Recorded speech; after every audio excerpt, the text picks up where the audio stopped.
লাভ ক্ষতির এই ম্যাথগুলোর ক্ষেত্রে আমরা জাস্ট সূত্র পড়িয়েছিলাম যে বিক্রয় মূল্য ইজ ইকুয়াল টু ক্রয় মূল্য ইনটু লাভ বা ক্ষতি। সো আমাদের 3 নম্বর যে ম্যাথটি রয়েছে, 5 টাকায় 4টি কমলা কিনে 4 টাকায় 5টি করে বিক্রয় করলে শতকরা কত লাভ বা ক্ষতি হয়। সো আমাদের ফর্মুলা ছিল বিক্রয় মূল্য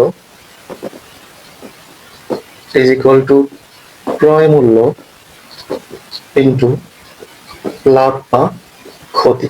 সো বিক্রয় মূল্য এবং ক্রয় মূল্য এটা আমরা খুব শর্টকাটলি ধরতাম যে টাকা ডিভাইডেড বাই টি।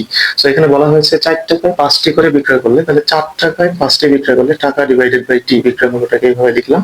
ক্রয় মূল্য হচ্ছে 5 টাকায় 4টি করে, তাহলে 5 টাকায় 4টি করে ইন্টু লাভ বা ক্ষতি, সেটা হচ্ছে x%, তাহলে x divided by 100। So ultimately এটা কাটলে হচ্ছে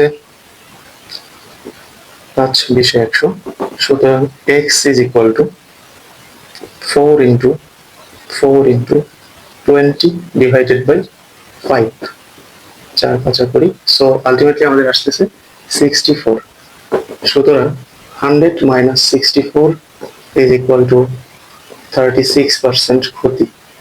সো বোঝাই যাচ্ছে যেহেতু 5 টাকায় 4টি কেনা হয়েছে এবং 4 টাকায় 5টি বিক্রি করা হয়েছে, সো ক্ষতি হবে এবং সেটা হচ্ছে 36% ক্ষতি হবে। দেন 4 নম্বর যে ম্যাথটি রয়েছে, 5 টাকায় 2টি করে কলা কিনে 35 টাকায় কতটি কলা বিক্রয় করলে 40% লাভ হবে। ওকে, তাহলে বিক্রয় মূল্য ইকুয়াল টু ক্রয় মূল্য ইন্টু লাভ বা ক্ষতি। সো বিক্রয় মূল্য এখানে হচ্ছে 35 টাকায় কতটি কলা বিক্রয় করলে, টাকা বাই টি। সো 35 ডিভাইডেড বাই এক্স, কতটি কলা আমরা জানি না, সেটাকে এক্স ধরে নিলাম। সো ক্রয় মূল্য হচ্ছে 5 টাকায় 2টি করে, তাহলে টাকা বাই টি অর্থাৎ 5/2 কিন্তু লাভ বা ক্ষতি। এখানে দেওয়া আছে 40% লাভ হয়, 40% লাভে আলটিমেটলি আমাদের হবে 140 টাকা। সো 140% মানে 100-তে। সো এই ম্যাথটি আলটিমেটলি সলভ করলে আমরা পেয়ে যাব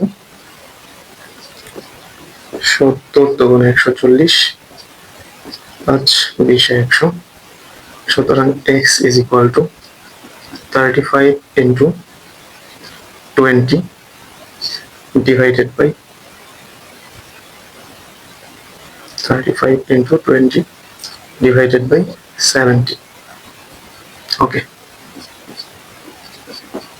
10।